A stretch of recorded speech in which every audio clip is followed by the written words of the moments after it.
I'm not even 23 yet. I'm still 22. I'm turning 23 this year. And yet I already find myself inspecting my reflection with some sort of anxious calculation. It starts small, like caring about retinol and like prevention, anti-aging. And sometimes it's care and a way of honoring the body. But sometimes it is just a negotiation with time, one that is frantic, and it provides us with an illusion of control, which led me to ask and reflect on why is it that so many young women already fear aging? And more importantly, what do we do with this fear and how can we overcome it? So that's what we'll be discussing today. And if you're new here, my name is Nicole. I don't have a niche. I just like to yap. Okay, beauty, first of all, is a currency that you are given at birth. You're just kind of given it. You didn't really work for this face. You're just born with it, right? Well, to an extent, you can develop beauty by going to the gym, blah, blah, blah, blah. You can improve it moderately. Radiance is a kingdom you build on your own. So that's like your values, blah, blah, blah, blah, blah. The first is conditional and the second is cultivated. So for a woman to not fear aging, she must first examine and question what she was taught to admire in herself. Now, if her worth has been built upon being sexually desired, visually, aesthetically praised, or socially selected, which is like popularity, blah, blah, blah, then aging will feel like an erasure and a slow death into irrelevancy, because as time passes and the world's gaze moves on, she will be left staring at a self she was never taught to value beyond how others received her. Basically, external validation. And I guess this is like the silent architecture behind so many of our rituals, not just makeup or skincare, but the deep psychological reflex to equate being seen with being safe, valued, validated. So then I thought about the women in my life who have aged, Then I realized that there's like a paradox, because if aging makes a woman irrelevant, why don't we think of our own mothers that way? When we picture the women who have shaped us most, be it mothers, mentors, teachers, are we measuring their skin elasticity, like how many wrinkles they have on their face? I don't think so, right? We are remembering instead how they made us feel safe, nurtured, seen, nourished, guided, and we fear becoming invisible, but we never truly saw them that way. So perhaps the question isn't why the world forgets us, but why we forget what kind of women we want to become. Now, of course, we can't control the collective values of society, and we also cannot override our biology. And to deny this would be very naive, and there are doors that open with beauty. Pretty privilege is a thing. We can acknowledge that youth does hold a kind of value, while also understanding that it is neither the highest nor the most endearing.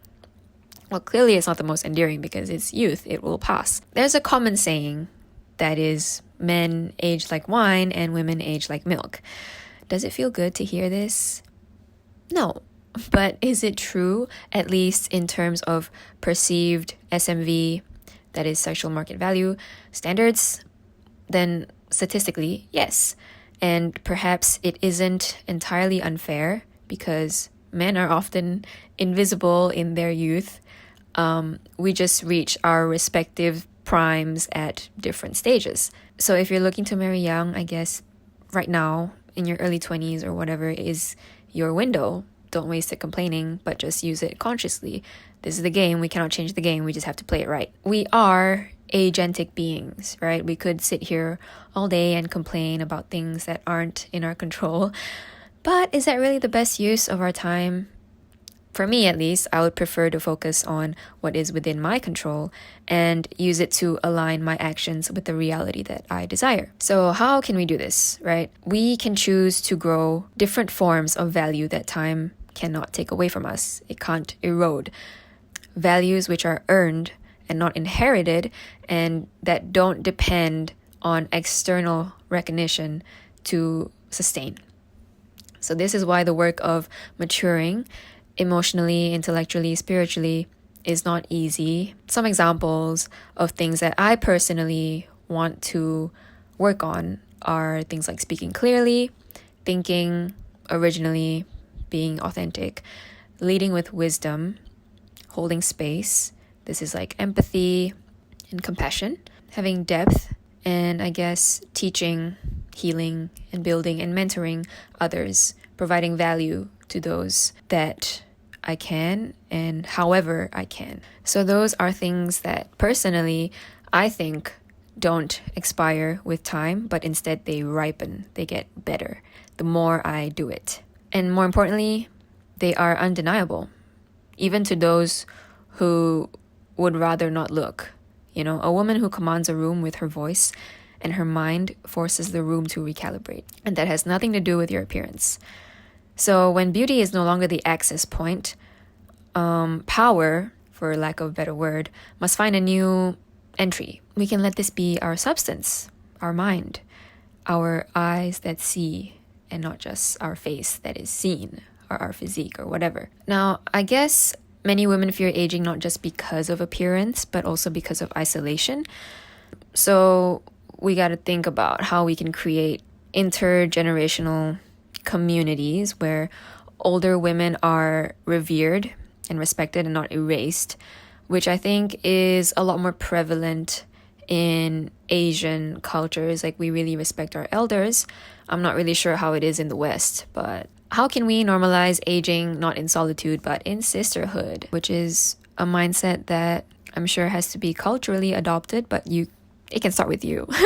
Now, these can be small things. Like, for example, when I take the train, I like to people watch, and I tend to observe the older women, and I can see how invisible they are to much of society, and I'll flash them a smile, and I think that makes them feel really great, and I just feel a sense of deep connection as woman to woman. You can try that for yourself and let me know how you feel, but sometimes it does make me a little bit emotional.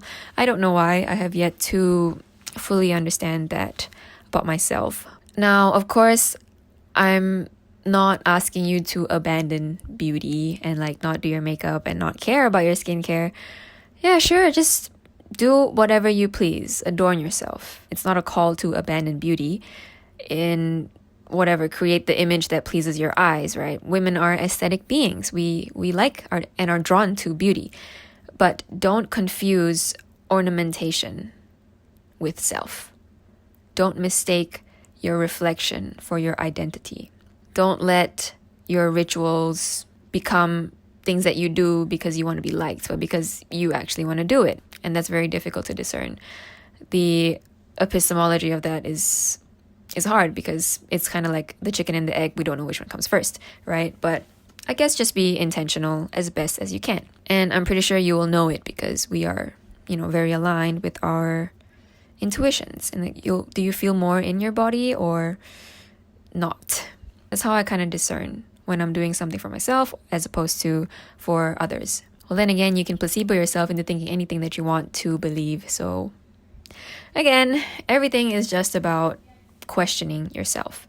And how do you know that you believe what you believe? Okay, I'm straying. When a woman learns to be a giver of beauty through presence, wisdom, and her way of seeing the world, then the fear loosens because she's no longer just the possessor of beauty, but also the source. I suppose some of you may be thinking, at 23, what would I know about aging? And you're right, I don't know much about it yet, but I've thought about it often, perhaps too much, and maybe that's precisely why I am reflecting on this, because I've already observed these thoughts within myself and would like to wrestle with them now rather than later, because I want to age intentionally, awake, and not asleep to my conditioning.